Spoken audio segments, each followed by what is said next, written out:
taon na. Hindi ba kayo nagtataka? 3,000 lang ang personel, ang tauhan ng ahensyang ito. Bakit? Para madaling kontrolin. Diba? Para gawing sindikato. Tangina.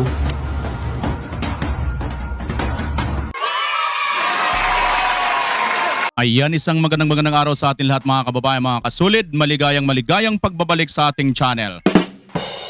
At sa araw na ito mga kababayan ay mayroon na naman po tayong re-reactionan na video. Ito nga po ang pagbanat ni Maharlika dito nga po kay General Katapang.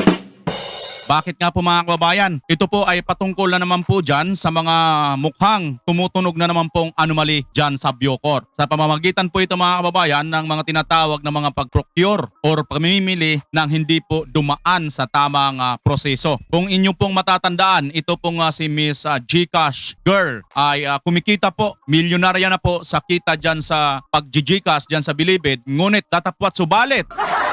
Wala po itong binabayarang tax, wala po itong record, hindi po ito alam ng taga Bucor. Kung alam man po nila, mukhang passers-by. Ito po mga kababayan, siguro po sa mga nakakaintindi, mukhang isa rin po ito ng way of corruptions. Hindi po natin alam kung kanino po tatama yan. Sapagkat mga kababayan, dito po makikita natin na wala po siyang binabayarang anumang mga tax. Ngunit kumikita po siya ng malaki, 270,000 a month. So 4 na buwan pa lang ay mahigit na pong 1 milyon ang kanyang kinikita dyan. Malinis po yan dahil ayon po sa kanya ay wala po siyang binabayaran dyan nga po sa Bucor at nakapasok po sa dyan nang wala pong pinipirmahang kontrata. Dito mga kababayan sa ating gagawing reaction video ay mayroon po tayong nakita at nang hikayat po ito si Maharlika or ang Buljak TV nga na reaksyonan natin ng mga vloggers at hindi lang po mga bantag supporters. Bakit kanyo na hindi lang po mga bantag supporters dapat dito ang makialam? Buong Pilipinas po rapat mga kababayan. Ikaw man ay nandito sa Pilipinas or isa kang OFW. Lalo na nga sa'yo, kabayan, nagpapakahirap ka dyan sa ibang bansa at hindi mo nalalaman kung ang iyong tax na pinaghirapan mo dyan ay nailalagay ba sa tama ng ating mga nanunungkulan dito sa ating bansa. Okay, mga kaibigan, mga vloggers na nanonood sa akin, itakil nyo to. Kasi, bongga ito. Ay, nako. Si Katapang ay may interview o nag-speech siya na napanood ko sa CNN. Siya ay nagyayabang na kailangan niya fully equipped, in terms of security, ang Bilibid. Ano yung fully equipped niya? 'Di ba yung security system, which is yung mga surveillance camera, body armor ng yung body cam ng mga police, 'di ba sabi niya, bigyan lang daw siya ng 90 days para i-improve ang security system. Katulad ng mga facial recognition, yung mga mobile signal jammers na kung saan hindi magagamit ng mga bilanggo ang kanilang mga telepono kung nakapuslit sila para hindi magkaroon ng access sa labas, magkaroon ng tawagan sa mga congressman, sa mga tiwali na mga politiko para mismong makipag-connives doon sa mga inmates. Okay, mga kaibigan, mga vloggers na nanonood sa akin, itakil nyo to. Kasi, okay, mga kaibigan, mga vloggers na nanonood sa akin, itakil nyo to. Kasi, bongga ito. Ay, nako. Si Katapang ay may interview o nag-speech siya na napanood ko sa CNN. Siya ay nagyayabang na kailangan niya fully equipped, in terms of security, ang Bilibid. Ano yung i-fully equipped niya? 'Di ba yung security system, which is yung mga surveillance camera, body armor ng yung body cam ng mga police, 'di ba sabi niya, bigyan lang daw siya ng 90 days para i-improve ang security system. Katulad ng mga facial recognition, yung mga mobile signal jammers na kung saan hindi magagamit ng mga bilanggo ang kanilang mga telepono kung nakapuslit sila para hindi magkaroon ng access sa labas, magkaroon ng tawagan sa mga congressman, sa mga tiwali na mga politiko para mismong makipag-connives doon sa mga inmates. Alam niyo kung anong ginawa niya? Ang sabi niya po, mga kababayan kong mahal, sabi niya yung budget naman, andyan lang yan. Kasi sabi niya, we are already under threat. Ang sabi po ng inyong inappoint na si Katapang na yung budget daw ng Bucor ay nandiyan lamang. We are already under threat. Okay? Nandiyan nasa loob ng Bucor ang threat. May threat daw. Anong threat? Matagal nang may threat. Okay, sa ginagawa ninyo. Sabi niya, yung kaibigan niya na nagsusupply nitong mga equipments na to, which is, ang pangalan ng kaibigan niya ay si Rex Sage, or whatever, paano nyo pronounce to, S-A-G-G-E, President and CEO ng Safer Philippines Innovations. Doon, inangkat, okay, ang mga equipment. Sabi niya, nitong owner na ito, dahil magkaibigan naman tayo, tsaka na lang natin kwentahin yan by the end of the month. Gusto ko pong i-emphasize sa inyo to. Okay? Kailangan maintindihan ng bayan. Ano ba ang ibig sabihin nito? Sabi ni Katapang, kumuha siya ng mga gadget para i-renovate o Kung matayang balahibo ko, hindi ito uuwi guys, no? Hindi ito uuwi. Kasi nga, tinan nyo sinasabi rito ni Maharlika na ayon nga daw dito kay Katapang, ay kaibigan naman daw yan, andyan lang po, di ba? Parang ganito ba talaga ang klase ng namumuno sa atin ngayon sa mga sangay ng ating gobyerno? Tuloy natin si Maharlika. tingin ng seguridad ng Bucor. Andyan naman, sabi niya yung kaibigan niya at magkaibigan naman sila nang nagsusupply, tsaka na lang natin kwentahin at the end of the month. Mga kababayan, hindi po ganun ang pag-procure ng mga gamit, mga gadgets o kung ano pang mga pangangailangan ng gobyerno. Dumadaan yan sa proper procurement kasi mayroon tayong batas dyan. Ito yung binanggit ko sa inyo kanina na may nag-report sa akin na taga-gobyerno din na ang laki nang napupunta sa mga bidders na nagkakasabwat o magkakasabwat sa loob ng gobyerno. Kasi may public bidding dapat. Okay, merong Procurement Act. Yung Republic Act 9184. Alright? Basahin natin mga kaibigan. Sabihin ninyo kung anti-Marcos ako o pro-Filipino ako. Okay. Sabi ng Republic Act 9184, an act providing for the modernization, standardization, and regulation of the procurement activities of the government and for the purposes. Ano yung purpose nito? Alright? This act shall be known as the Government Procurement Act. It is declared policy or policy of the state to promote the ideals of good governance in all its branches, departments, agencies, subdivisions, and instrumentalities, including government-owned or controlled corporations and local government units. Section 3, governing principles on government procurement. All procurement, all, lahat daw, procurement of the national government in its departments, bureaus, offices, and agencies, including state universities and colleges, government-owned or controlled corporations, government financial institutions, and local government units shall, in all cases, be governed by these principles. Ano yung principles na yun palangga? Sabi ng RA 9184, transparency in the procurement process in the implementation of procurement contracts. Definitely, Mr. President, DOJ Remulla, Katapang, nasaan ang transparency na umorder ka lang pala, ganito ba sa government? Ay, kaibigan ko yan si Impacta, si BA na Impacta, kaibigan ko yan. BA, mag-deliver ka nga dito ng sandamakmak na mga drones, sandamakmak na mga body camera and everything, kasi magkaibigan tayo. Tsaka muna lang ako singilin at the end of the month, kasi may budget naman tayo. At tsaka andyan naman ang COA. Nasaan ang transparency? Ito, talaga nawindang ako. Pinagmayabang pa sa media. No? Tapos nakita ko to, sinabi niya, sabi doon ng kaibigan naman tayo eh. So supply ka lang ng supply. Eh what if? Kung at the end of the month, sasabihin itong kaibigan mong yung Safer Philippines Innovations. Sasabihin niya, oy Katapang, friend, yung pinurchase mo sa akin, 10 billion yan. Imagine mo, without proper contract, without proper bidding, hindi ka pwedeng bibili na lang kasi kaibigan mo siya. Dadaan ka sa proper procurement kasi may batas tayo for transparency. Ano ang purpose ng batas na ito? Competitiveness by extending equal opportunity to enable private contracting parties who are eligible and qualified to participate in public bidding. Competitiveness. So, ibig sabihin, mga palangga, si Katapang ay hindi na naghanap ng ibang mga companies na, sabi ko nga kanina, baka at the end of the month, ang sisingilin niya dyan sa Bucor na pera ng bayan niyan is 5 billion. Doon sa mga technology na yon, mga gadgets na yon. Eh dito, kay Petra, 1 million lang pala babayaran ng pera ng gobyerno. Tapos pumunta siya sa kaibigan niya, 5 billion yung singil. Example lang ito po walang numbers na ibinigay. Nakita niyo, hindi ka dumaan sa public bidding. Mr. President, nakakasuka yung mga tao mo, ginagago yung Pilipino. Alam nyo mga kababayan, grabe ano? Kung iisipin natin yan, talaga nga may point dito si Maharlika. Kasi nga, wala talagang transparent. Ano yun, kaibigan na lang? Puro kaibigan wala nang dadaanan na bidding. Pino, nakipagbakbakan kami. Lalo na ako, kayo, na nanonood ngayon. See, nakita ninyo, hindi ka dumaan sa public bidding. Mr. President, nakakasuka yung mga tao mo, ginagago yung Pilipino. Nakipagbakbakan kami. Lalo na ako, kayo, na nanonood ngayon. Tapos ganito na lang, dahil kaibigan mo, friend mo, mag-deliver ka, chuchong ganyan. Kasi andyan naman yung COA at nandiyan naman yung budget, you know? At the end of the month, magkwentahan na lang tayo. Ano to? Nagpapautang ka lang ng karne? O mare, kumuha ka na ng karne at ang mga gulay dyan, tsaka mo na lang ako bayaran? We are government. Eh kung ganyan lang pala, bumalik na lang tayo sa barbaric age, sa stone age. Para yung mga katulad nyo, ini-stone to ano?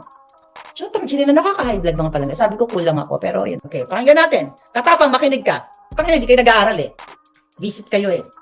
At maliban lang, maliban sa hindi kayo nag-aaral, hindi nyo isinasa puso ang inyong trabaho sa bayan. Paano nyo naman isa sa puso? Kung kaya nyo nga magtanim ng alak dyan, o magtanim ng kung ano-ano, definitely, itong mga ganitong pakikipag-usap sa kaibigan, para magkano kickback dyan, katapang? Magkano ang kickback? Streamlined procurement process that will uniformly apply to all government procurement. So, ibig sabihin, itong bidding na ito, public bidding, pangkalahatang panggobyerno ito. May proper bidding. The procurement process shall be simple and made adaptable to advances in modern technology in order to ensure an effective and efficient method. Kasi mga palangga, let's say, mas may yung kaibigan niyang si, pangalan nito, Safer Philippines Innovations. Yung isinupply sa inyo, mga substandards. Mga reject galing ng China o galing na kung saan. Hindi yun nabigyan yung chance, yung mga magagaling na kumpanya, mga kaibigan, you have to know na ginagago tayo ng mga taong ito. Ginagawa tayong syunga. System of accountability where both the public officials directly or indirectly involved, ayan, in the process as well as the implementation of procurement contracts, ayan, and the private parties that deal with government are when warranted by circumstances, investigated and held liable for their actions relative thereto. Nasaan ang agreement? Nasaan ang kontrata? Definitely, kung may contract ito, katapang, Abalos, sama ko na kayong lahat, Boying, Mr. President, hindi pwedeng hulaan. Ano yung presyo ng body camera or ng drone? Question mark o leave it blank kasi mag-uusap na lang tayo. Pwede ba yun nakalagay sa contract? Item, unit price. Okay, unit price of drone. Lagay mo dyan. Sa end of the month na lang tayo mag-usap kasi magkaibigan tayo. Wala mo ng presyo. Hindi ba dapat bago i-go ang contract? Aside from public bidding, pipirmahan ng mga signatories, hindi lang si Katapang, definitely may iba pang signatories dyan. O ito, drone, 1 million. O approve ba to? Ganito, ganyan, ganyan. Hindi ikaw ang magde-decide, Katapang. Dahil kaibigan mo, wala pang presyo. My God, paano babangon ang Pilipinas, Mr. President, kung sinisira ka ng mga tao mo? I am one of your supporter na isinigaw ka para sa pagbangon muli, pero hinupo mo, ginagawa kaming syunga. Nakahapon, bulok ang sistema. Hindi babangon, Mr. President, kung itong mga taong ito ang inuupo mo. Nakakaiyak yung ginagawa sa Pilipino. Public monitoring of the procurement process and the implementation of awarded contracts with the end in view, guaranteeing that these contracts are awarded pursuant to the provisions of this act and its implementing rules and regulations, and that all these contracts are performed strictly according to specifications. Okay, saan dumaan? May public ano ba? Mayroon bang public audience? Mayroon bang mga independent or like, mayroon bang mga tao doon na nag-witness na Excuse me, mayroon po yung mga Sputnik. din kayo ng tama or pwede din kasi palangga, usong-uso to sa gobyerno. Sila mismo. Kunyari, ito sino to? President, ano to? Safer. Okay? Safer PH. Okay? 1, okay, 2, 3, 4. Ito si Safer 2, Safer 3, Safer 4, ganyan-ganyan. So, pwedeng 4 ang nag-participate sa public bidding. Pero, ang gumawa nung mga bidding, itong mga si Safer 1, Safer 2, Safer 3, and Safer 4, they're all the same. Or, yung tatlong ito, mga fly-by-night companies. When I say fly-by-night, bogus.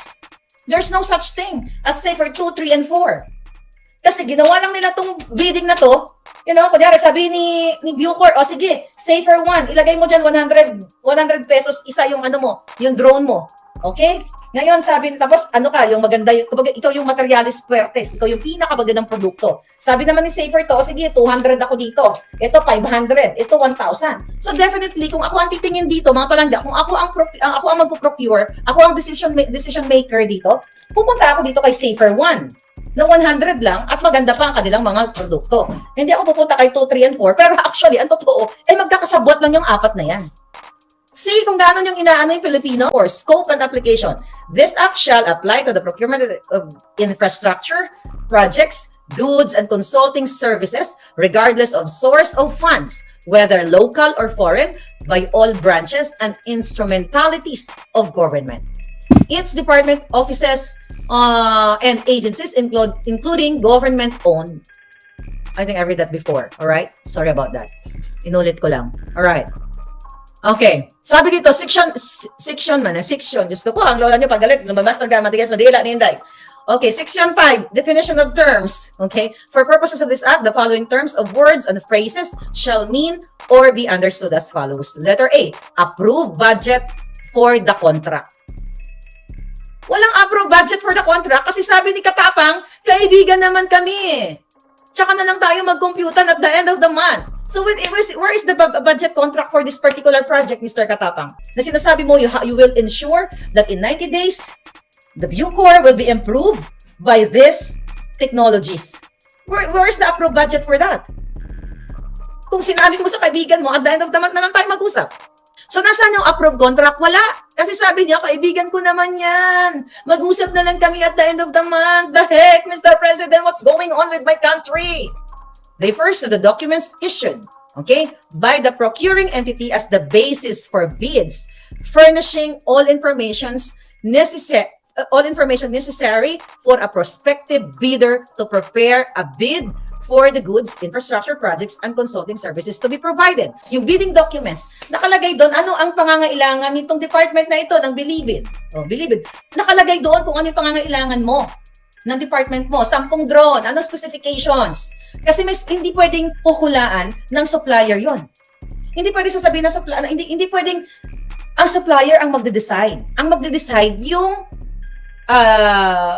what do you call it? Yung ahensya ng gobyerno, which is Bucor. I need what? 10 drones. Ano yung specification ng drones? I need body camera. Anong gusto mong camera? High-tech ba? Ano ba yun? Yung 1080 ba? Chuchu? Mga ganyan. Kailangan ko ng, ano pa yung nire-request niya? Okay?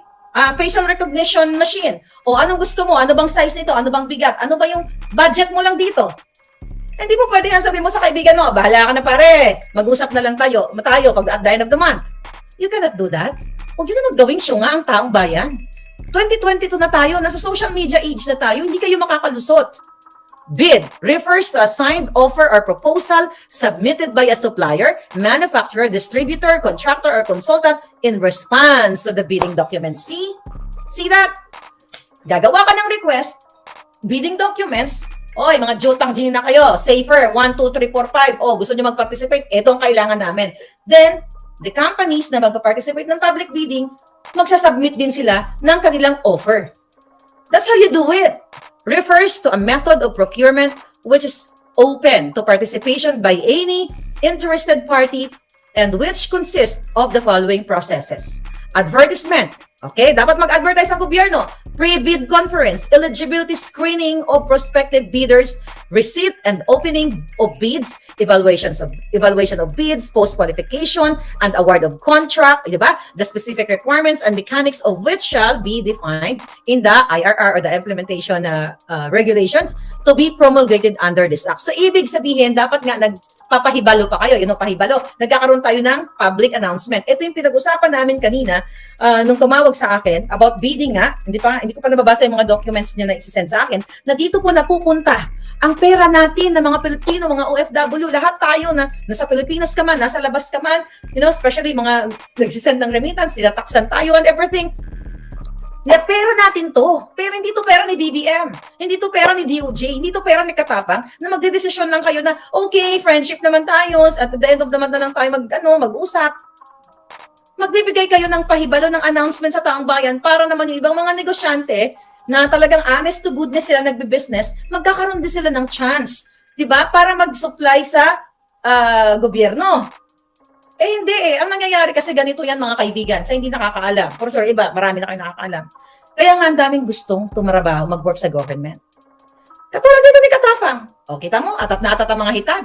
Napalitan si Bantag. Kasi ito na yung mga plano nila eh.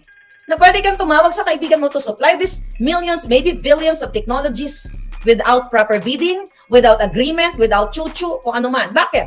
Andyan naman ang COA, sabi niya. Eh, ang mga taga Alam niyo, may point ito sinasabi ni Maharlika, no? Atat-natat kayo, atat-natat yung mga hitad na palitan si Bantag. Naalala niyo mga kababayan, di ba? Wala pang wala pang pinirmahan at hindi pa inaabot kay Boyeng Remulla dati na si Katapang na yung formal na magiging DJ, di ba? Pero in-announce na nila, yung pala matagal pa, di ba? Umabot pa yata ng isang buwan. Talagang nakikita rito na atat-atat sila. Dahil siguro sa mga ito na sinasabi rito ni Maharlika. Ewan ko kung sangayon din kayo dyan. COA, pwede din nyo din kasabwatin yan. Kaya dapat yung Commission on Audit, meron pa mga independent bodies to audit them also kung tama yung ginagawa nila. Kasi kung, nyari, ako, inupo ko si auditor dyan, yung head. O, ako, kunyari presidente, kilala ko yan, i-edit mo yan, doktorin mo yan, chuchu-chuchu. Kaya lulubog ang Pilipinas, mga kababayan. Hindi tayo aahawon muli kung ganitong klaseng mga kadramahan. Consulting services. Okay, refer to the services of infrastructure projects and other types of objects or activities of the government requiring adequate external, technical, and professional expertise that are beyond the capability or the capacity of the government to undertake, such as, but not limited, like advisory and review services. I love this. Pre-investment or feasibility studies, construction supervision, management and related services, and other technical services and special studies. Okay. So may mga tao, dapat ang government, tinitignan nila, consulting services, hindi na si Katapang ang magde-decide nito. Expert ba si Katapang sa drone? Expert ba si Katapang sa mga camera gadgets, body camera? Expert ba si Katapang sa facial recognition machines? Di ba? Kukuha ka. May consulting agencies. Kukuha ka ng isang taong eksperto sa field na yon na teka, itong si Safer PH Innovation, may ino-offer siyang ganito, check natin yung mga specifications ng kanyang produktong ibinibigay niya kasi gobyerno ito, pera ito ng bayan, we have to make sure na ito ay hindi palpak. So there should be a consulting agency. Not only you, Katapang, is a hello friend. Di ba? Mag-supply ka na, we have 90 days to ensure at pag-anuhin natin ang, pwede ba yun? My God, mga kaibigan, ano ba nangyayari sa mga ginayupak na ito eh? Ayan nga po mga kababayan, no? Napakinggan natin na si Miss Maharlika. At syempre sa darating na 2025, ano pa ang hinintay mo? Magpantag tayo.